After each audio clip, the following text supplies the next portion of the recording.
Ce soir, dans un premier temps, on parle des oppositions de vie dans la pollution mentale.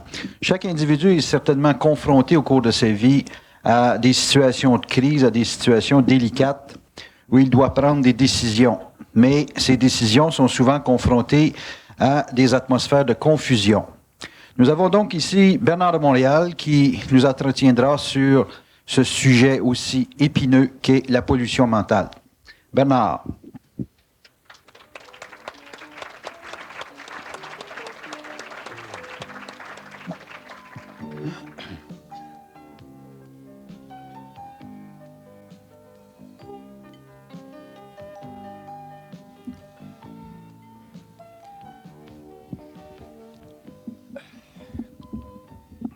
Bonsoir, Bernard.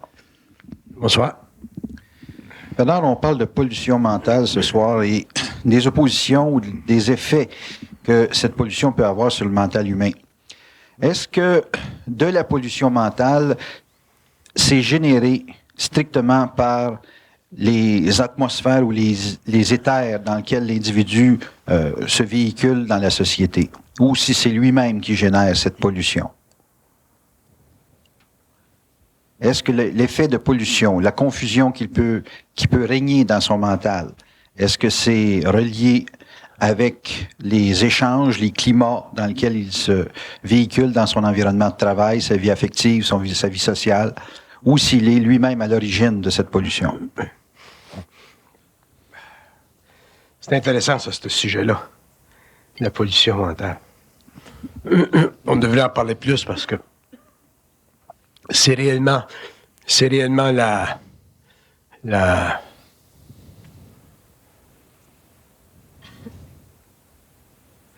fondation de l'inconscience humaine, la pollution mentale. Mm-hmm. Ce qui crée la pollution mentale, ou le mécanisme de fond de la pollution mentale, est dû au fait que l'homme n'a pas de centricité. L'homme n'a pas d'identité personnelle. Donc, à cause de ceci, l'activité cérébrale, la pensée, l'activité de réflexion, tout le processus réflectif de sa conscience égoïque est conditionné de l'extérieur. Mm-hmm. Puis, étant conditionné de l'extérieur ou étant conditionné de forme qui l'informe en le désinformant, ça fait en sorte qu'au cours de son évolution, l'homme n'est plus capable de penser par lui-même. Donc, il est plus capable d'éviter ce qu'on appelle la pollution, ou d'éviter des pensées de basse vibration, ou d'éviter des courants de pensée qui paralysent son intelligence, qui affectent ses émotions, qui lui enlèvent de sa personne et qui le retrempent constamment dans le milieu de sa personnalité. La pollution mentale, c'est très grave. C'est très grave. C'est rendu à un niveau très avancé aujourd'hui, à la fin du 20e siècle. Et puis, ça va certainement être la cause, chez les hommes, de toutes les nations, de toutes les races, la cause d'une grande perte d'identité, donc d'une grande souffrance psychologique. Parce que dans un temps où l'être est de plus en plus compressé, comprimé par les événements sociaux, dans un temps où l'homme n'est plus réduit simplement à des idéologies simplistes comme le communisme dans le temps, ou l'Église, ou la religion, et ainsi de suite, dans un temps où l'homme est réellement forcé de revendiquer ses droits à tous les niveaux de la gestion psychologique de son moi, ça va devenir très, très difficile pour lui d'entreprendre un alignement de sa conscience, parce que l'homme ne sait pas d'abord comment ça fonctionne, la conscience. Mm-hmm. L'homme ne sait pas quelle est l'origine de la pensée, quelles sont les origines de la pensée. L'homme ne connaît pas les lois astrales de la pensée. L'homme est encore très loin de communier, si vous voulez, mentalement au niveau de la pensée. Donc, l'homme est réduit effectivement à exercer le droit de penser, ou sa nature mentale d'une façon totalement inconvenante, dans ce sens que ce qu'il pense où ce qui lui est imposé de l'extérieur ne convient pas à sa réalité. Ça convient simplement à des modes de gestion d'énergie dont la pensée en est une, qui influent constamment sur son moi. Bon, par exemple, à travers les modes, à travers les façons de s'actualiser, à travers les courants qui sont aujourd'hui extrêmement électronisés par la télévision, la radio, et ainsi de suite. Donc, éventuellement, l'homme est plus capable l'homme est plus capable de retrouver la paix de son esprit parce que ça c'est rendu trop complexe. Le mental humain est rendu trop complexe. Et quand le mental humain est rendu trop complexe, l'homme est obligé à un certain moment donné de revenir à la grande simplicité, mais pas à la simplicité dans le sens simplement spirituel du terme, comme on a fait pendant l'évolution, mais à la simplicité dans le sens que l'homme doit en arriver éventuellement à pouvoir réellement reconnaître les paramètres psychologiques de son moi qui sont la structure évidente d'autres paramètres qui font partie de la structure psychique de son moi universel, pour qu'il y ait une connexion entre ces deux-là, une fusion, si vous voulez, une unité, et que l'homme, en tant qu'ego, autrement dit, en tant qu'homme incarné, puisse réellement savoir discerner entre ces différentes formes de pensée qui constituent dans le monde actuel dans lequel on vit des atmosphères qui, au cours de nos générations, deviennent de plus en plus troublantes pour l'esprit parce que ce sont des atmosphères qui ne sont pas réelles. Ce sont des atmosphères qui sont manipulées par des blocs de puissance. Ce que j'appelle des blocs de puissance. Qu'est-ce que c'est un bloc de puissance? Bon, je vous donne un exemple d'un bloc de puissance. Un bloc de puissance, ce serait, par exemple, l'influence qu'ont dans le monde les artistes musiciens. Mm-hmm. Ce que vous appelez le heavy metal. Ça serait un bloc de puissance. Alors, l'influence, bon, on a la même chose au niveau du cinéma, on a la même chose au niveau de l'advertising, on a la même chose. Bon. Alors, il y a des blocs de puissance qu'on peut identifier, et ces blocs de puissance-là, à cause de leur caractère institutionnalisé à l'échelle mondiale, à cause de l'effet magnétique qu'ils ont sur le centre émotionnel, à cause de l'image réellement très, très dorée qu'elle crée par rapport à l'image de l'ego qui, en général, n'est pas aussi dorée. Autrement dit, l'homme se sent toujours un petit peu plus petit que les êtres qui représentent ces mondes-là. Ouais. Autrement dit, si vous pensez à Céline Dion, mais Céline Dion, c'est une déesse, puis nous autres, on est simplement des petits culs, tu sais. Bon, alors, si on continue. C'est comme Elvis Presley, c'est un dieu, puis nous autres, on est même pas capable de gratter rien, sa guitare, tu sais. Bon. Alors, mais par contre, on perd la notion qu'il est mort d'une drug overdose. On perd la notion que Janis Joplin est morte d'une overdose. On perd la notion que les Rolling Stones, ça a été dédrogué pendant des années. On perd la notion que cette bloc de puissance ont, pendant des années, utilisé l'inconscience humaine pour eux se monter des structures financières, pour eux se monter des images, si vous voulez, qui ont réellement magnétisé l'humain qui n'a pas d'identité. Puis après un certain nombre d'années, là, quand ils sont très, très, très, très riches, là, ils sortent comme les Beatles, puis là, ils s'impliquent dans la finance, le business, sont plus là ils ont cessé de brasser la merde, si vous voulez, dans l'inconscient collectif. Ils ont cessé de créer des formes de pollution dans le mental humain que les jeunes générations ont absorbées et dont elles ont été victimes, alors qu'eux autres sont devenus des milliardaires, ainsi de suite, ainsi de suite. Je vous donne l'exemple de la mécanique réellement planétaire, astrale, de ces blocs de puissance. Puis ça va à tous les niveaux. On peut le regarder dans le domaine des religions, on peut le regarder dans le domaine des sectes, on peut le regarder dans n'importe quel domaine où l'homme n'a pas d'identité, parce que l'homme n'est pas capable de s'instruire de lui-même, parce que le phénomène de pollution, c'est un phénomène de respiration astrale. Quand on est pollué par ces formes qui existent dans le monde, on respire des formes d'énergie qui, au niveau de l'âme, nous plaisent. Pourquoi elles nous plaisent? Parce que on n'a pas l'effort, on n'a pas à supporter la très, très grande solitude de l'homme conscient. Un homme conscient, c'est un être qui est réellement seul avec sa réalité. Un homme conscient, c'est un être qui ne perd jamais de vue qu'il est unique dans sa conscience. Ne perd jamais de vue qu'il est bien dans sa conscience. Ne perd jamais de vue qu'il doit toujours travailler et perfectionner cette relation avec son principe universel. Et ainsi de suite. Donc, c'est un job à plein temps, forever. Mm-hmm.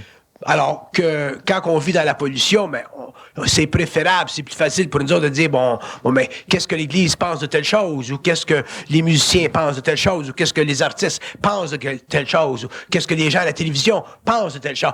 Comme ça, on n'a pas besoin de penser, puis à ce moment-là, ben, on vit de cette pollution-là, on respire cette pollution-là, puis on fait ça pendant des années, puis des années, puis des années, puis des années, puis un jour, on devient malade, parce que la pollution, c'est de la pollution. C'est une énergie qui n'oxygène pas l'esprit, puis éventuellement, mais l'homme devient réellement un être secondaire. Il devient réellement un appendice à la société. Il devient un être qui se cherche constamment, parce que c'est pas normal de se chercher, puis se chercher comme les êtres humains se cherchent pendant des années, puis des années, puis des années. Puis là, on est dans une vague de haute spiritualité, l'âge du Verseau, puis on rencontre des gens qui font des grandes recherches spirituelles, puis qui vont dans qui s'en vont dans ces sentiers spirituels-là. Puis c'est pas parce que l'homme fait une recherche spirituelle qu'il va être intelligent. Mm-hmm. Ça n'a rien à faire avec ça. La recherche spirituelle, ça fait encore partie d'une pollution nécessaire à l'évolution psychologique du moi dans une société qui n'a pas été capable de répondre antérieurement à des questions fondamentales. Si les églises avaient répondu à des questions fondamentales pendant des siècles, l'homme aujourd'hui ne serait pas obligé de se joindre à d'autres églises marginales qui, elles, tentent à répondre à des questions fondamentales, mais qui demeurent quand même des églises, c'est-à-dire des centres ou des sièges ou des plans de pollution particulière, moins matériels que d'autres, mais de pollution quand même particulière parce que ce sont des idées ou des idéologies qui ne font pas partie de la conscience de l'homme. Ce sont des idées ou des idéologies qui lui sont soufflées, qui lui sont inspirées souvent par l'astral, souvent par des courants de médiumnité. L'homme n'a pas encore saisi dans sa conscience, dans son moi planétaire, en relation avec son principe universel. L'homme n'a pas encore saisi la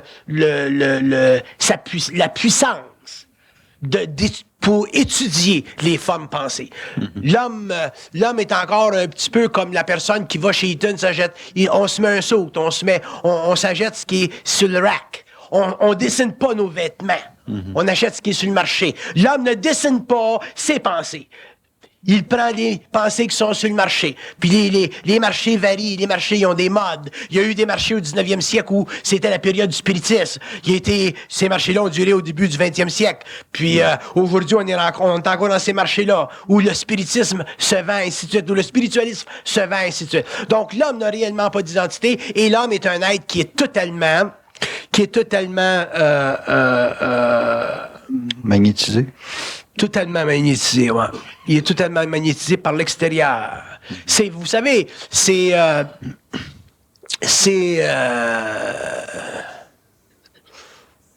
prenez nos enfants. Si on regarde nos enfants qui sont à l'école, vous regardez un petit enfant qui va à l'école à 15 ans, 16 ans, puis qui est obligé de se mouiller un petit peu à ce qui se passe à l'école, là, pour appartenir, pour être in, hein? Puis c'est difficile pour un enfant de comprendre l'importance ou de saisir l'importance de garder son identité. Il va avoir tendance à vouloir être in. Hein? C'est plus facile. Parce que c'est plus facile. Il y a moins de lutte. L'être humain, c'est la même chose. L'être humain va être in au niveau des pensées. On va être in au niveau des chansons qui se chantent. On va être in au niveau des films qui se montent. On va être in au niveau des programmes à télévision. On va être in au niveau de toutes ces masses, ces blocs de pollution qui existent sur la Terre. Et à ce moment-là, on perd notre identité. Puis quand on la perd trop, notre identité, éventuellement, ça devient difficile de reconnaître chez soi, en tant qu'individu, qu'on a beaucoup plus d'intelligence qu'on pense. Mm-hmm. Parce que tous ces blocs de pensée, tous ces blocs qui, dans un sens, sont un affront à l'individualité, mais servent à la grande dynamisation des forces sociales. Ces forces-là, ces blocs-là, c'est difficile de passer à travers, de vivre sans ça, puis de les respecter parce que ça fait partie de ce qui se passe, mais de pouvoir, nous, en tant qu'individus, en être libres. Quand je veux dire libre, je veux pas dire que tu peux pas aller voir un film, tu peux pas écouter Janis Joplin. Je veux dire en être libre dans le sens de pas être magnétisé par ces blocs-là. Puis ça demande beaucoup d'identité, et c'est ce que l'homme devra, au cours de son évolution, découvrir, parce que là, on est à la fin du 19e siècle, du 20e siècle, le 21e siècle, 22e siècle, 23e siècle. Imaginez-vous ce qu'on va vivre tout à l'heure au niveau de l'évolution de la science, au niveau de l'évolution de ces blocs qui vont devenir de plus en plus puissants. Et l'homme, lui, là, en tant qu'individu, qu'est-ce qu'il va aller chercher là-dedans? Qu'est-ce qu'il va pouvoir prendre de ceci pour lui-même? Et qu'est-ce qu'il va pouvoir garder de lui-même? Ça va être là la grande question de demain. Je note un point. On est très informé par l'extérieur. La question qui me vient, est-ce que les vibrations sont basses par la façon dont on traite cette information, ou c'est l'information qui est basse en vibration? De l'information extérieure, c'est toujours bon en vibration, parce que de l'information extérieure, c'est jamais réel. Ça peut être vrai ou faux. C'est polarisé. Mais c'est pas réel. Il y a une différence entre la réalité, le vrai et le faux. Le vrai et le faux, c'est polarisé. Bon, OK. Mais, bon, c'est comme si, par exemple, vous prenez un juif, puis vous prenez un arabe. Ce qui est vrai pour un arabe, c'est vrai pour un arabe. C'est réellement vrai pour lui. Ce qui est vrai pour un juif, c'est réellement vrai pour lui. Mais c'est polarisé, ça. Il y a beaucoup d'émotions là-dedans. La preuve, c'est qu'il y a des guerres entre les juifs et les arabes. Exact. Mais si c'était réel, ce que ces êtres-là vivent, à ce moment-là, ça ne sera plus des Juifs, ça ne sera plus des Arabes. Il ne sera plus un dans le Coran puis l'autre dans la Torah. Il sera simplement des êtres libres, puis il pourra regarder le Coran, puis il pourra regarder la Torah, puis voir, étudier ces plans de pensée-là, puis dire, bon, mais ça, c'est intéressant, ça l'a servi dans telle période pour l'évolution de l'homme à tel niveau, mais là, on est rendu à un point où l'homme devient de plus en plus un être universel, c'est-à-dire que l'homme est capable, à ce moment-là, de regarder la Torah, regarder le Coran, regarder les textes hindous, regarder les textes chrétiens, puis dire, bon, ben, ça, c'est plus suffisant pour nous autres aujourd'hui. On y est rendu à comprendre ceci, comprendre cela. Mais si l'homme n'a pas d'identité, il ne peut pas faire ça. À ce moment-là, il est encore prisonnier de ces blocs de pensée qui polluent la planète. Les blocs de pensée ou de puissance que vous avez notés tout à l'heure, est-ce qu'il y a une réalité sous-jacente à ça? Il y a une réalité, mais c'est une réalité arimanienne, c'est une réalité astrale. C'est une réalité qui fait partie de la politique des sphères. C'est une réalité que si l'homme réellement connaissait, verrait, comprendrait, saisirait, l'homme en serait absolument abasourdi, parce que l'homme découvrirait qu'il est sur la Terre, un être qui vit une conscience expérimentale. Vivre une conscience expérimentale, c'est pas nécessairement que c'est terrible, ça fait partie de l'évolution, mais vivre une conscience expérimentale, c'est insuffisant pour un être humain qui moindrement est conscient, qui moindrement a d'identité, parce que ça implique qu'il est manipulé. Au fur et à mesure où il avance dans la vie, il est manipulé. Il vit constamment d'expérience. L'homme ne vit pas par rapport à des événements qu'il est capable de comprendre. L'homme, il ne vit pas par rapport à des événements qu'il est capable d'ajuster, puis pour en arriver éventuellement à les contrôler, pour en arriver éventuellement à avoir une vie qui est réellement à sa mesure. L'homme vit constamment par rapport à des événements qui, traduits dans sa conscience planétaire, deviennent de l'expérience. Et tout le monde le dit, on le dit constamment, ça fait partie de nos philosophies, ça fait partie de nos systèmes psychologiques. On dit toujours, ben, il n'y a rien comme l'expérience. Il va falloir un jour que l'homme arrête de dire il n'y a rien comme l'expérience, puis que l'homme commence à comprendre que l'expérience, c'est la magnétisation inconsciente de son centre émotionnel à travers des événements qu'il n'a pas compris parce qu'il n'était pas assez intelligent. Puis il était pas assez intelligent parce que il était pas capable de vivre d'une pensée qui n'était pas régie par les lois planétaires, donc qui ne faisait pas partie de la pollution astrale. Tu sais, c'est comme quand on était jeune, puis on se faisait dire t'es né pour un petit pain, t'es né pour un petit pain. Puis on allait avec ça. Tu sais. C'est une pollution astrale. C'est la pollution astrale. C'est comme un Vietnamien ou un Coréen qui se fait dire t'es un paria. T'es né paria, tu restes paria. T'sais. Fait que Pourquoi? Pourquoi est-ce qu'on s'est fait dire des sottises comme ça? Parce que les gens qui étaient au pouvoir voulaient garder la suprématie du pouvoir, voulaient garder les masses. Là, ça devient de plus en plus difficile, ça. Il y a des grands changements, des journalistes, la presse commence à réellement créer une grande opposition au système de pensée. Donc, éventuellement, c'est la même chose au niveau de la pensée elle-même. Il va falloir un jour que l'homme, au niveau de la pensée elle-même, soit capable de réellement la regarder, puis la faire éclater pour donner naissance à un autre niveau de conscience ou d'intelligence. À ce moment-là, l'homme ne vivra plus d'expérience. Il vivra simplement d'événements. Quand il y aura un événement, il comprendra, puis il verra pourquoi il vit l'événement, puis il ne sera pas affecté émotivement. Tandis que tant que l'homme vit d'expérience sur la Terre et qu'il considère l'expérience comme étant essentielle à l'évolution psychologique de son moi, il ne peut pas devenir intelligent sur la Terre. Parce que l'expérience, ça fait partie du mouvement aveugle de l'âme à travers la chair. L'expérience est une insulte à l'intelligence de l'homme. L'expérience est une insulte à son esprit. Donc, l'expérience c'est une condition qui va à l'encontre de son feu cosmique, de son feu universel, de cette puissance en lui qui a la capacité, dans la mesure où il y a accès, de faire sauter la forme, de la faire vibrer la forme, de la faire éclater la forme, pour finalement voir les différents reflets de ces formes pensées qui font ou qui constituent psychologiquement notre moi planétaire. Notre niveau d'expérience. On est des êtres de 40, 50, 60 ans. On n'a même pas d'identité. On ne sait même pas d'où on vient. Qu'est-ce qu'on fait là? Pourquoi est-ce qu'on est là? On n'est même pas capable de contrôler l'évolution chronologique des événements dans notre vie de jour à jour. On est émotivement prisonnier des conditions que nous impose cette pollution planétaire-là. Il y a des gens qui, à cause de leur signe qui varie, à cause de leur culture, donc à cause de leur karma incarnationnel, sont prisonniers de formes pensées pendant des années, des années, des années, des années. L'humanité a des problèmes au niveau de la sexualité qui durent depuis des siècles. On n'a pas résolu le problème de la sexualité dans notre conscience. Pourquoi? Parce qu'on identifie la sexualité à notre identité. C'est le premier des problèmes. Il va falloir un jour que l'homme arrête d'identifier sa conscience personnelle avec la sexualité. La sexualité, c'est un mouvement d'énergie qui est une affaire, puis l'identité de l'homme, ça fait partie du contact entre son âme et son esprit. Ça n'a rien à faire avec la sexualité, mais pour nous autres, on est encore au niveau de la psychologie du cruising bar. En fait. Et c'est quoi les conditions, Bernard, pour qu'une personne puisse se dégager de l'expérience?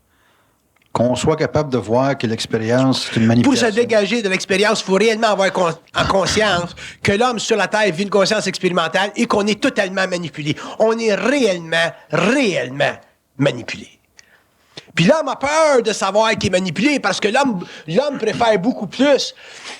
L'homme préfère beaucoup plus faire des études psychologiques, philosophiques de la réalité qui ne touchent pas, techniquement, à l'équilibre psychique de son moi.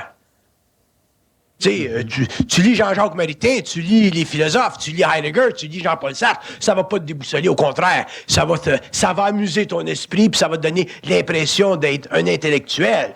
Donc, ce qui est encore une autre forme de manipulation que ton ego exerce à l'égard de ton esprit parce que ça te donne l'impression d'être intelligent alors que simplement, t'es un con qui voit pas clair, mais qui est réellement très, très habile à jouer avec les mots. Fait que, mais quand il s'agit pour l'homme de réellement faire face à des constats occultes, parce qu'aussitôt qu'on parle de conscience ou qu'on parle d'état psychique qui ne sont pas basés sur la sensorialité ou ce que les sens rapportent à l'ego. On est obligé de parler de sciences occultes. C'est dommage qu'on soit obligé de parler de sciences occultes, mais on n'a pas de choix parce que ce sont des choses qui sont voilées, qui sont cachées à l'homme de l'évolution. Par contre, quand tu commences à entrer dans ces études-là, puis que tu commences à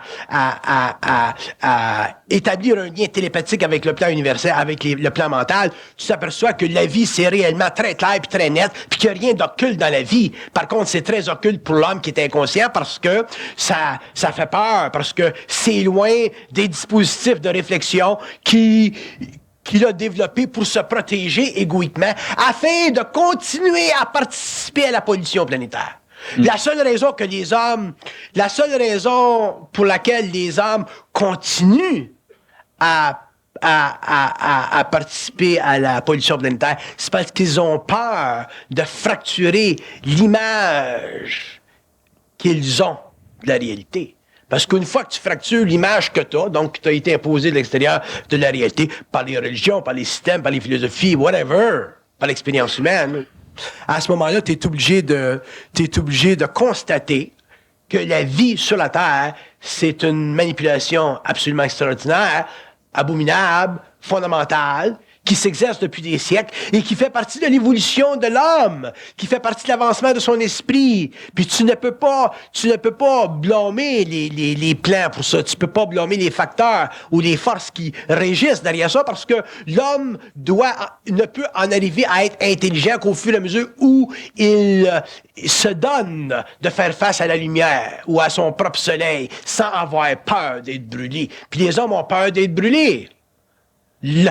L'homme préfère se réfugier dans les couvertures chaudes de la religion. L'homme préfère se réfugier dans les lits un petit peu plastiques de la philosophie. L'homme préfère se réfugier dans des environnements ou dans des enveloppes qui vont le protéger contre la grande lueur de sa propre réalité. C'est pour ça que l'homme, automatiquement, sur la Terre, vit une conscience expérimentale. C'est pour ça que la pollution qui existe, puis qui devient de plus en plus sophistiquée, est rendue à un point aujourd'hui où elle est presque arrivée à un stage là, de créer chez l'être humain là, une anesthésie. Une anesthésie. Ouais. Dans le sens que l'individu est tellement magnétisé qu'il ne peut plus prendre contact avec lui-même. Ouais. Est-il possible qu'un individu... Tu sais, quand tu te promènes sur la rue puis tu vois des petits gars qui se promènent avec des machines puis des Walkman, là, puis j'en connais un, où, là, ma femme en a connu un à Citadelle, puis elle disait à sa mère, si cet enfant-là continue à écouter ça, là, du matin au soir, tu t'imagines d'avoir ça dans les oreilles, là, Janis Joplin, supposons, là, dans tes oreilles toute la journée, là, puis tu veux te découvrir une identité. Au bout de 3 mois, il a sauté. Suicide. Il y en a des gens, on entend parler dans le journal de Pelado de temps en temps, là, des jeunes qui sautent parce que il y a un de leurs idoles aux États-Unis qui est mort. Il y en a eu un dernièrement, Cobain, là, que je sais pas. Fait que, mais quand c'est rendu que les gens ne sont plus capables, quand les gens sont rendus qu'ils ne sont plus capables d'évaluer ou d'établir de correspondance entre ce qui se passe dans le monde et entre leur état dans le dormitoire, c'est rendu très grave, qu'on est rendu là. C'est pour ça que, à ajouter 10 ans, 15 ans, 20 ans, 30 ans, 35 ans, 40 ans, ajouter l'électronique, les computers, ajouter ça, l'homme va être totalement sonné. Ah oui, Mais... Regardez ce qui s'est passé depuis 100 ans. 100 ans! 100 ans, on avait des chevaux à Montréal. Là, on est rendu qu'on a des gosses à la Lune. Tu sais, 100 ans. Ajoute un autre 50 ans, 75 ans, 100 ans, au rythme exponentiel des choses. Le gars, il est mieux d'être organisé tout à l'heure dans sa tête.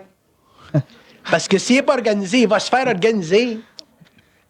Bernard, la quantité industrielle d'informations qu'on absorbe dans une semaine, est-ce que c'est possible d'éliminer ça là, d'un trait? Là? Non, c'est pas nécessaire. Anyway, il ne s'agit pas d'éliminer l'information, il s'agit simplement d'avoir du discernement et prendre ce qu'on a de besoin. Mm-hmm. C'est ça qu'il s'agit de savoir. Il s'agit de faire une bonne gestion de notre énergie. C'est merveilleux, les computers, c'est merveilleux, cette machinerie. C'est pas la science qui est le problème, c'est l'homme. Comment est-ce qu'on traite avec? Avec l'âme. Comment est-ce qu'on traite de l'âme? L'âme, elle traite toujours avec les formes à sa façon. Mm-hmm. L'esprit traite avec des formes d'une autre façon. Si l'homme a de l'esprit, à ce moment-là, c'est plus son âme là, qui rôde, c'est son esprit qui rôde. Mm-hmm. Dans la vie d'un individu, il doit avoir des éclairs, pas de génie, mais d'esprit ou des éclairs d'identité. Il y en a, mais c'est des éclairs qui sont trop courts. On devrait être éclairé tout le temps, tu sais. On devrait réellement avoir des orages électriques tout le temps, mais c'est pas des orages électriques qu'on a, c'est des arcs-en-ciel. On est tous des arcs-en-ciel. Puis quand on voit un arc-en-ciel, on tombe en panne. On trouve ça beau. C'est-tu beau? C'est-tu beau? Oui. Donc, vous semblez dire que c'est dans une crise que l'individu a la chance de... La crise, c'est la situation idéale pour l'évolution de l'homme, parce que dans une crise, vous vivez une suspension de vos moyens. Dans une crise, vos émotions sont mis en opposition avec votre intellect.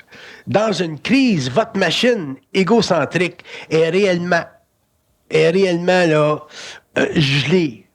Est réellement bloqué, est réellement... Vous êtes obligé, dans une crise, de prendre une sorte de mesure de vous-même. Si vous êtes intelligent, si vous utilisez la crise pour vous-même, à ce moment-là, vous pouvez aller plus loin. Mais si vous n'utilisez pas la crise et que vous ne réalisez pas que toute crise est utile, puis toute crise va vous amener plus loin, puis va améliorer votre vie, à ce moment-là, vous êtes réellement pas intelligent. Là, c'est la crise qui vous utilise, puis à ce moment-là, bien, vous devenez simplement un être qui est manipulé par ses émotions.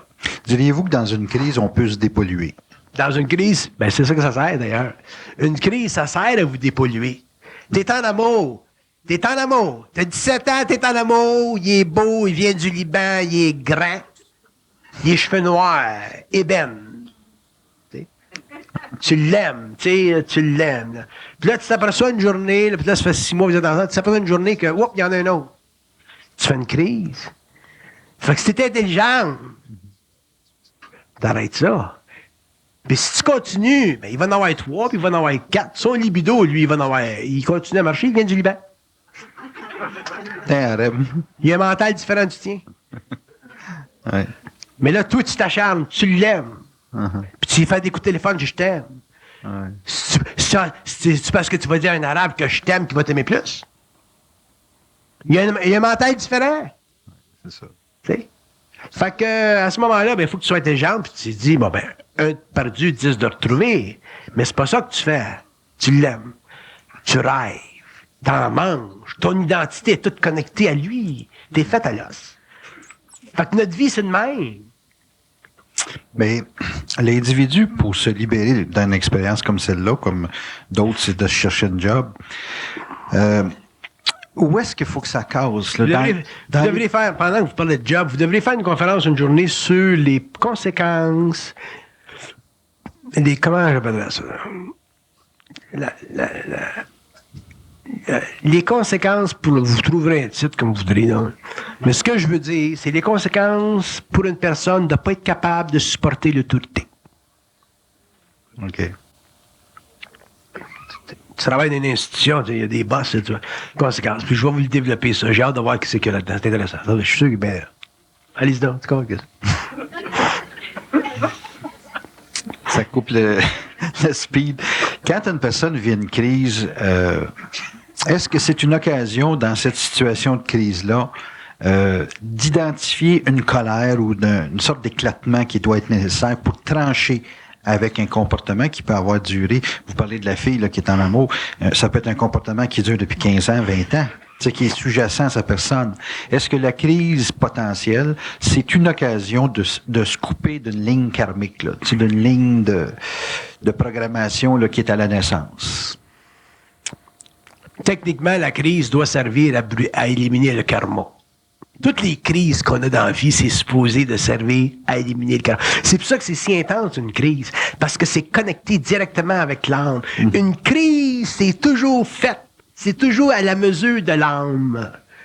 Fait que les crises qu'on a dans la vie au cours de notre évolution, ça fait partie de cette liaison avec l'âme. Et c'est justement là que les crises sont nécessaires parce que ça nous permet éventuellement de pouvoir briser cette programmation-là. Mais le problème, c'est qu'on n'a pas été éduqué, on n'a pas été formé psychologiquement pour dealer avec les crises.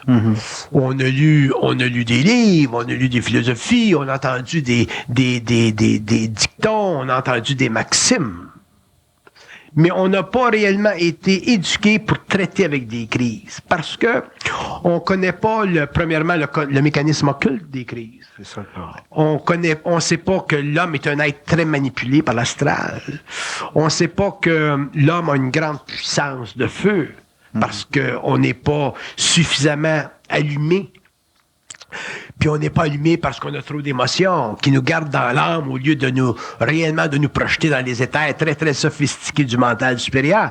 Donc, on n'est pas capable de traiter avec les crises d'une façon fondamentale, c'est-à-dire pour nous amener à nous libérer sur le plan matériel, pour en arriver éventuellement à être des êtres qui vivent une grande paix dans le mental, puis une grande créativité sur le plan matériel, parce que on a de la difficulté à identifier la crise comme étant fondamentale. Puis ça, c'est parce qu'on n'est pas suffisamment sensible, on n'est pas suffisamment souffrant. On a des buffers, on est habillé émotivement comme des joueurs de hockey. On reçoit des pucks, puis il n'y a rien là. On reçoit des coups de poing, puis il n'y a rien là. Mais quand tu deviens conscient, puis conscient, puis conscient, puis conscient, puis conscient, à ce moment-là, tu reçois un puck, puis tu n'as assez du crise de puck, tu sais, veux dire, puis tu le manges, le puck, tout de suite, tu sais. Moi, tu m'envoies un puck, puis je le mange tout de suite. Vous autres, vous recevez des pucks, puis un autre puck, puis un autre puck. Vous êtes tellement puckés qu'éventuellement, mais vous êtes plus capable de dealer avec la vie. Puis ça, c'est la vie qui deal avec vous autres, puis vous finissez à grande bâtisse, vous finissez chez les psychiatres, vous finissez des maisons de vieux, vous finissez chez votre belle-mère, qui vous finit, et c'est tout. Fait que l'homme a pas de puissance. Mm-hmm. Les éléments, Bernard, il doit y avoir des éléments clés qui font perdre la puissance à un être. La raison pour laquelle l'homme n'a pas de puissance, c'est parce que l'homme, c'est long à apprendre. Pourquoi c'est si long? C'est long à apprendre parce ça, c'est intéressant. C'est long à apprendre parce qu'on a l'impression qu'on est capable de continuer notre pattern puis qu'on va s'en sortir. Puis c'est pas ça qu'il faut faire. Il faut pas continuer le pattern pour s'en sortir. Il faut casser le pattern, point final, puis te mettre à un autre niveau. C'est intéressant. Mais on était mal éduqués. Moi, j'ai une petite fille, là, elle a 21 ans, là, 21 ans, 22, elle va avoir 22 ans, là. Bon, ben, 22 ans, une petite fille, elle a des chums, là, les gars, là, c'est avec les gars. Mais elle a été éduquée à partir du moment qu'elle avait 3 mois. Fait que quand elle rencontre le Libanais, il est fait à l'os. C'est fait. Tu sais, elle pourra pas tomber dans ces patterns psychologiques-là de la petite fille de 20 ans, hein, parce qu'elle a eu une éducation consciente, comment traiter avec ses émotions par rapport à la sexualité, par rapport aux amours, puppy love. Mm-hmm. Mm-hmm. Fait qu'il vient un point, c'est l'intelligence qui domine, c'est la conscience, c'est l'esprit qui domine l'âme, et ainsi de suite. Tandis que nous autres, pendant l'évolution, on n'a pas eu de chance, là. Mm-hmm. Fait qu'on s'est identifié à des expériences, puis tout le monde vit ça, puis tout le monde le fait, fallait donc. Mm-hmm. Tu sais, tout le monde le fait, fallait donc. Fait que ça naît de la subversion, ça, qui vient des compagnies de marketing. Tout le monde le fait, fallait donc. Mm-hmm. Un gars qui est moindrement conscient, qui se fait dire tout le monde le fait, fallait donc, c'est évident qu'il va réagir, tu sais. Mm-hmm. Parce que l'homme, c'est un être unique. L'individu, il est unique. On est tous uniques. Mais on bénéficie pas de notre unicité. À ce moment-là, ben, on vit dans les tracts d'une humanité inconsciente, donc on est des morts vivants. Mm-hmm. On n'est même pas capable de se guérir de seul. Ça serait normal de se guérir tout seul dans toutes les situations. On devrait pouvoir se guérir tout seul à tous les niveaux. Émotivement, mentalement, physiquement, on devrait être capable de se guérir tout seul. On a assez de jus. Qu'est-ce qui passe dans le corps d'un être humain pour être capable d'accéder, pas juste à son identité, mais à un processus d'auto-guérison? Il s'agit simplement que ces corps soient alignés comme il faut, puis que l'homme ait réellement conscience qu'il est un être créatif, qu'il est un être qui est capable de dominer les conditions inférieures de sa conscience planétaire. Mm-hmm. L'homme, c'est un être de lumière, on n'est pas fait... l'homme, c'est pas qu'un être de nuage, c'est un être de lumière. Mm-hmm. C'est un être de science. L'homme a une science intérieure. L'homme a une conscience qui est très grande par rapport à cette science-là. Mais il faut que l'homme sache comment ça fonctionne. L'ego, l'homme, la pensée. Comment est-ce que ça diminue son potentiel, la pollution, et ainsi de suite. Mm-hmm. C'est très important, le sujet de la pollution. On pourrait y revenir pendant des semaines, puis des mois, puis des mois, puis des mois pour parler de la pollution. Puis il y aura toujours quelque chose à dire sur ça, parce que c'est effectivement le grand problème de l'humanité. Mm-hmm. La personne, Bernard, qu'il faut qu'il fasse face à, on parle d'un processus d'auto-guérison. Vous dites que c'est un désalignement des corps. Est-ce que du karma, c'est du désalignement? Le karma, c'est une condition imposée à cause des mémoires antérieures, mais Vous savez, quand on parle de conscience, si on parle de conscience, puis on parle de l'évolution de l'homme, ainsi de suite, on parle plus de karma, on parle de conditions supérieures d'évolution, on parle de conditions où l'homme est capable de s'affranchir des lois d'accident, ainsi de suite. Vous pouvez pas regarder le potentiel humain puis considérer l'homme dans son potentiel par rapport à son passé évolutif. Faut que vous regardiez l'homme à partir du moment où, dans sa vie, il entre en conscience, c'est-à-dire qu'il entre dans un mouvement de reconnaissance de son être à tous les niveaux. Puis ça fait partie de l'évolution. Sans ça, si vous regardez ça sur une base très, très temporaire, là, les gens vont commencer à se chercher des moyens pour s'auto-guérir. Puis ça fait encore partie du fanatisme spirituel. Ça fait encore partie des grands désirs spirituels de l'homme, parce que c'est évident que les hommes veulent se guérir, ça, c'est normal. Mais on a tellement de bagages en arrière à brûler qu'avant qu'on commence à penser à se guérir, il va falloir qu'on commence réellement à penser à s'allumer, à voir clair, puis à réellement passer à travers les grises d'une façon fondamentale, puis à réellement ajuster notre émotion par rapport à notre mental. Quand l'émotion et le mental est ajusté, là, tu peux commencer, si tu veux, à exercer ton droit, ta faculté d'auto-guérison. Mais parler d'auto-guérison sur le plan matériel, avant de parler d'auto-guérison sur le plan émotionnel et le plan mental, c'est réellement une recherche de pouvoir, puis ça fait encore partie des illusions de l'astral. Mm-hmm. Est-ce qu'on vient au monde désaligné? On vient au monde, c'est intéressant, ça. On vient au monde avec un potentiel extraordinaire qu'on doit découvrir au fur et à mesure qu'on avance, dans la mesure où ce potentiel-là, il est découvrable. Puis il est découvrable en fonction de la lumière qui passe à travers l'âme. Il y a un karma quand on vient au monde. Il y a une programmation quand on vient au monde. Mais cette programmation-là, elle est toujours proportionnelle à la qualité de l'âme. Mm-hmm. Les hommes ont une grande chance sur la Terre. On a une grande science maintenant dans la province de Québec. On a une grande science qui un jour s'étendra dans le monde avec l'évolution.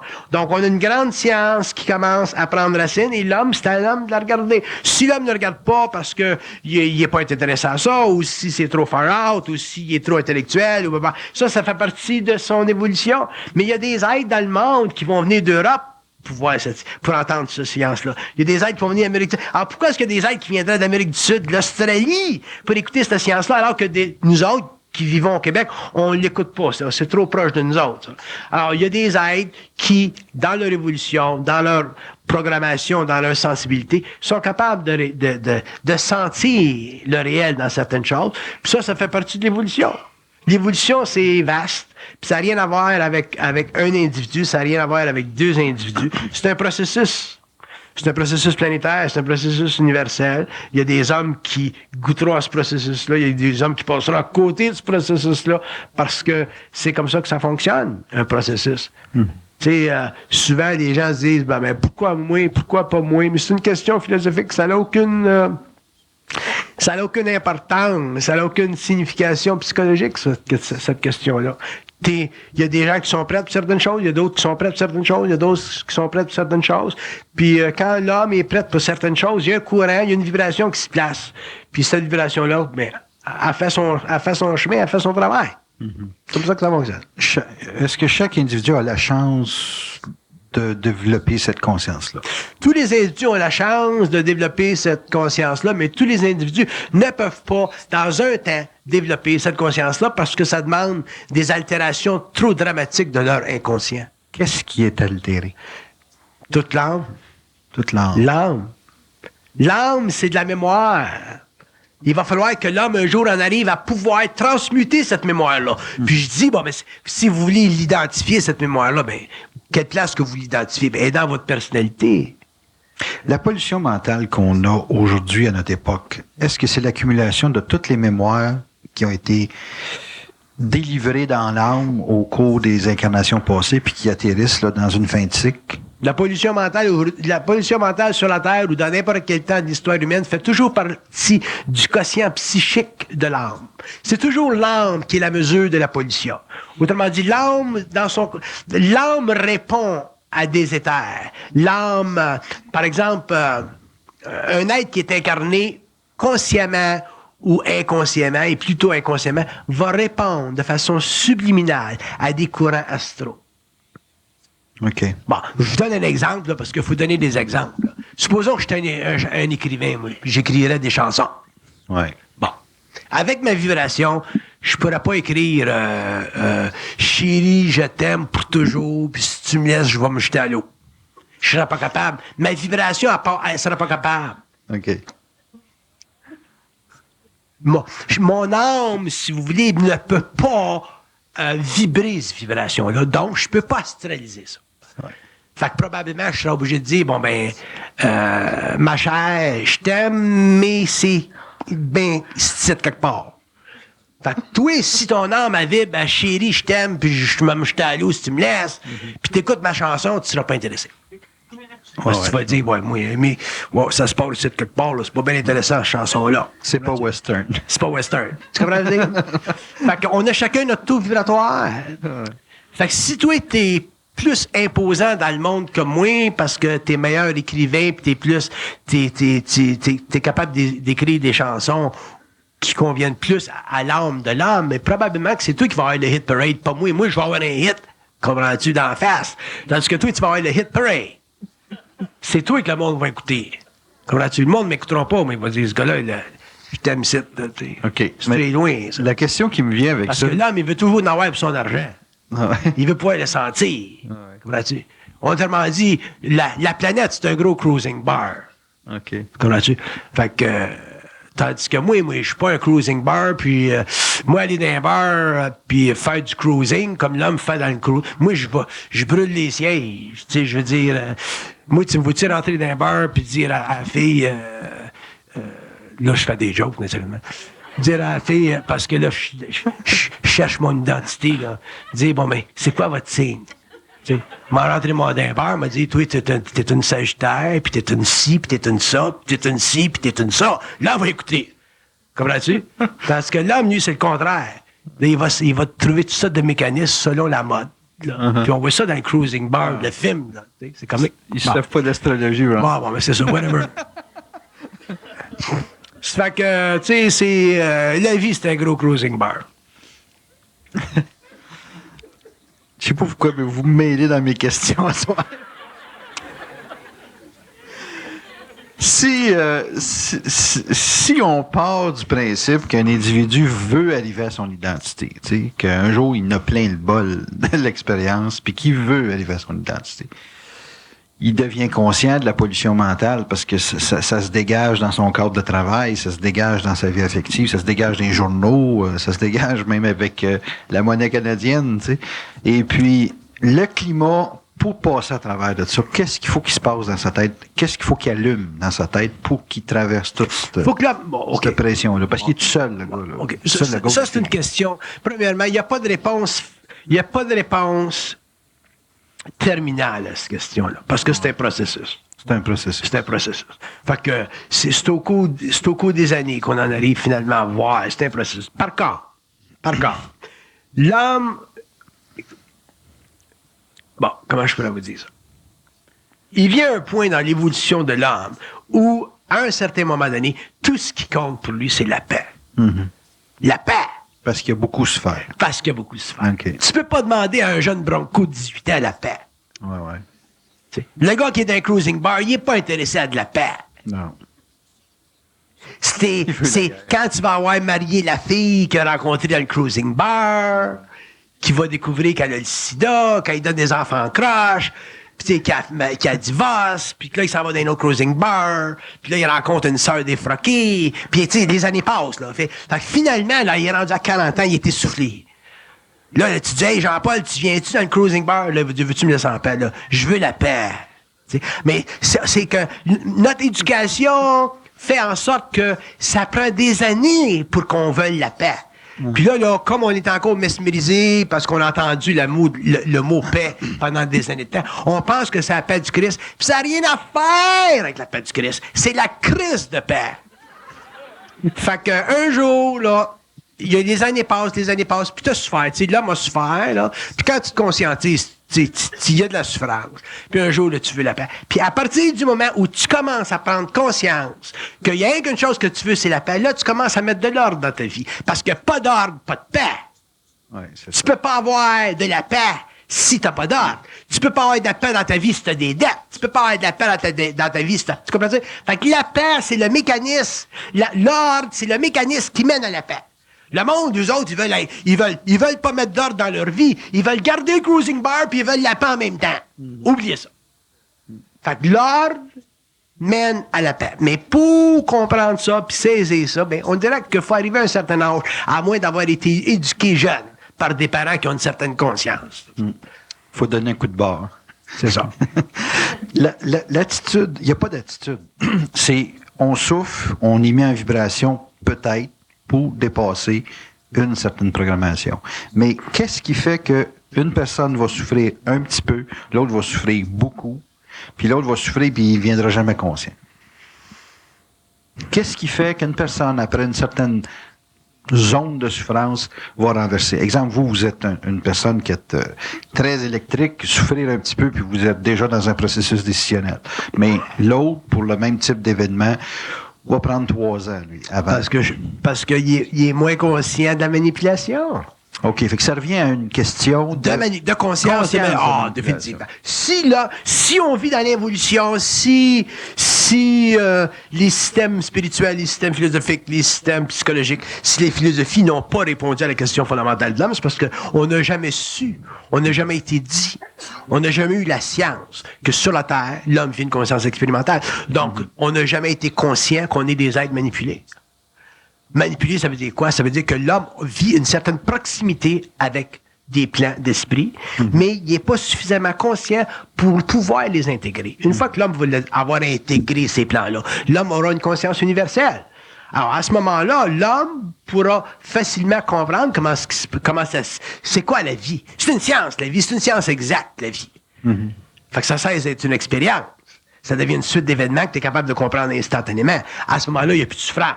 Fait que d'ici à ce que l'homme soit rendu à ce point-là, ben, il y a effectivement une souffrance parce qu'il y a un processus de conscientisation. Il y a une prise de conscience à un certain niveau qu'il y a de la manipulation. Il commence à voir que dans sa tête, peut-être que ça pense pas, c'est pas lui qui ça pense, c'est pas lui qui pense. S'il pensait, il penserait pas de même. Donc, il y a peut-être de la manipulation. Fait que, avec le temps, l'homme va en arriver finalement à réaliser que pour avoir la paix dans son esprit, il faut qu'il mette de l'ordre dans sa vie. Puis pour qu'il mette de l'ordre dans sa vie, il faut qu'il sache comment ça marche. Est-ce qu'il faut qu'il mette de l'ordre dans sa tête pour mettre de l'ordre dans sa vie? Oh, ça, c'est intéressant. On va vous dire une chose. Ouais. Mettez de l'ordre dans votre vie, puis vous allez voir que votre tête, elle va commencer à prendre un break tout de suite. Vous voulez dire que si on travaille sur Ce que je veux dire, c'est que le jour, là, quand vous n'avez pas de problème, ça va bien. Oui. Ah, c'est pas le problème. La belle-mère, elle vient de mourir, puis elle vous a laissé 30 000 piastres. T'as pas de problème dans ta vie quand ta belle-mère a meurt et qu'elle te laisse 30 000 piastres. T'as plus de bébé.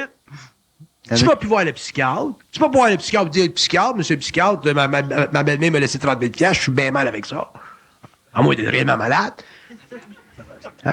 Fait que quand ça va bien le jour, t'en as pas de problème dans ta tête. C'est quand ça va mal le jour que t'as des problèmes dans ta tête. C'est quand que t'as entendu parler à travers de ton chum que ta blonde a sorti avec un autre gars. Là, c'est là que ça va mal dans ta tête. Ouais. Puis que là, t'oublies ton 30 000 Là, t'oublies tout, là. Comprends-tu? Fait que ça revient à votre question est bien importante parce qu'il y a une priorité. Il y a une priorité dans la question.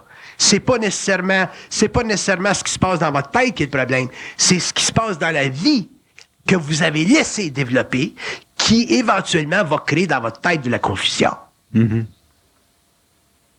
OK. Fait que là, vous semblez dire que si on agit sur la forme, sur la matière, on fait de l'ordre dans notre tête. Si vous mettiez de l'ordre dans votre vie, là, tout le temps. Mais là, c'est pas faire le ménage. Là. Non, pas faire de l'ordre. J'ai de l'ordre. Mettre de l'ordre. Ouais. Faire de l'ordre dans sa vie, ça veut dire faire un ménage absolu. Pas du ménage. Vous autres, vous faites du ménage, mais ça, c'est de la poussière. Il y a bien de la poussière. Tandis que faire de l'ordre, c'est de prendre des crises de meubles et les crisser dans le dehors de la maison. Puis tu n'achètes d'autres. Ça, c'est réellement faire du ménage.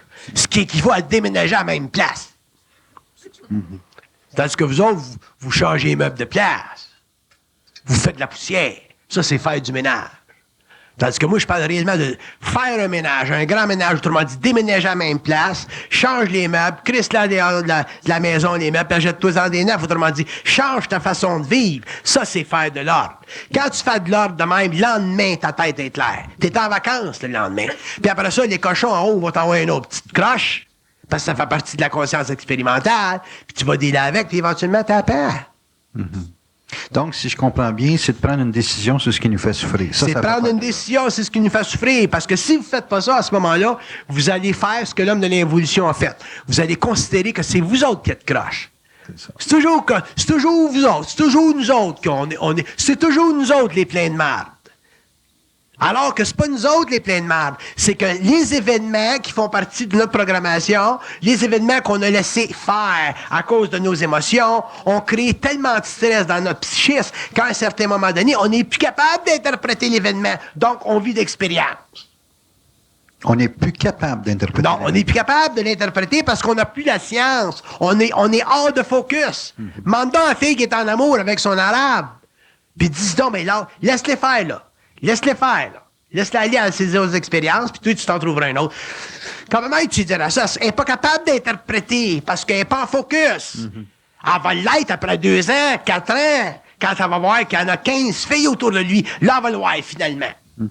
Dans un gros cri de l'âme, une grosse souffrance de l'âme. Puis elle va dire après ça, ben c'est drôle, là, c'était plus facile que je pensais. C'est toujours le même. Tu sais, c'est toujours plus facile le divorce qu'on pensait. Tu sais? Mais c'est long. Puis les gens ne C'est- sont pas capables de faire de l'ordre avant Non, d'arriver. c'est long, puis les gens ne sont pas capables de faire de l'ordre d'avant, puis je vais vous dire la raison, il y en a 3 ou 4 raisons. Une des raisons, c'est que on a pas assez souffert. L'autre raison, c'est qu'on n'a pas assez souffert. La 3e raison, c'est qu'on n'a pas assez souffert. Puis la 4e raison, c'est qu'on va avoir assez souffert que Chris, on va en faire de l'ordre. Fait que c'est ça, les 3 raisons. Fait que quand t'as un gars comme moi qui est très électrique, qui a souffert au niveau des occultes, à travers les forces, laisse-moi dire que faire de l'ordre, pour moi, c'est un sport. J'ai pas besoin de faire du jogging à tous les jours, moi. Mon jogging, c'est de faire de l'ordre dans ma vie.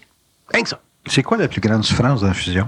La plus grande souffrance dans la fusion, c'est la réalisation qu'un être humain peut être en contact avec des forces qui ne vont pas lui expliquer son avenir, mais qui vont y faire passer à travers le petit trou de l'avenir, puis qui vont le supporter psychiquement pour pas qu'il se fasse sauter parce que c'est des forces de lumière. C'est la seule, la grande souffrance. Sans ça, il n'y aura pas de liberté. Fais ci, fais ça, fais ci, fais ça, fais ci. L'homme, c'est un être libre. Ben ça, c'est-tu votre fusion ou c'est la fusion de l'homme? Là? C'est la fusion de l'homme. OK. La fusion de l'homme. Mais il ne sera jamais donné à l'homme de voir son avenir. L'homme n'a pas besoin de voir son avenir parce que si l'homme voit trop son avenir, il y a des choses qu'il devra faire pour son évolution, pour la transmutation de ses corps, qu'il ne fera pas. Ce que l'homme a besoin, c'est d'être capable de supporter les événements puis les comprendre, les événements au niveau de ses émotions au fur et à mesure qu'elle avance. Finalement, il passe à travers l'avenir, puis il devient grand, puis il devient fort, puis il devient ci, puis il devient ça. Mais si les invisibles nous expliquaient l'avenir, il y a bien des choses qu'on ne fera pas, on n'est pas des cons, on n'est pas des masochistes. Fait qu'il y a des choses qu'on doit vivre, ça fait partie d'une programmation supérieure, mais éventuellement, quand on a conscience de comment ça marche, les choses, éventuellement, on est capable de dealer avec ça, parce qu'on deal avec les événements au fur et à mesure qu'ils avancent, avec un moindre d'émotion. Comprendre le passé, est-ce que c'est... Comprendre le passé, ça, c'est intéressant. Comprendre le passé, ça a de la valeur seulement si vous êtes capable d'admettre qu'il a servi à votre développement. Si vous n'êtes pas capable d'admettre que votre passé a servi à votre développement, à ce moment-là, vous allez renifler sur votre passé. Vous allez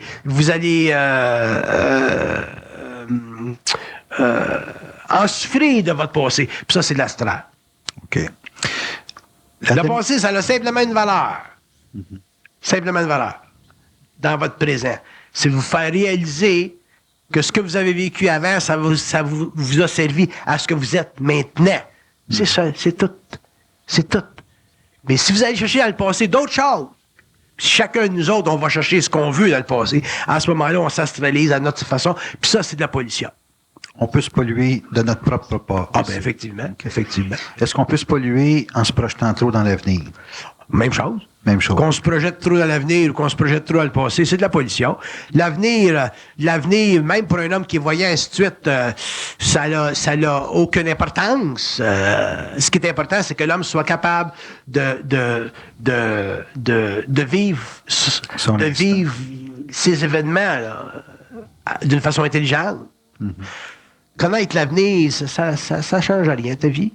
Puis si tu considères les voiles qu'il y a, et ainsi de suite, ça change absolument rien. Mais quand l'avenir va venir, quand l'avenir devient un présent, c'est là que ça devient important pour toi de pouvoir dealer avec ça. Non, d'une façon intelligente. Je vous remercie infiniment, Bernard.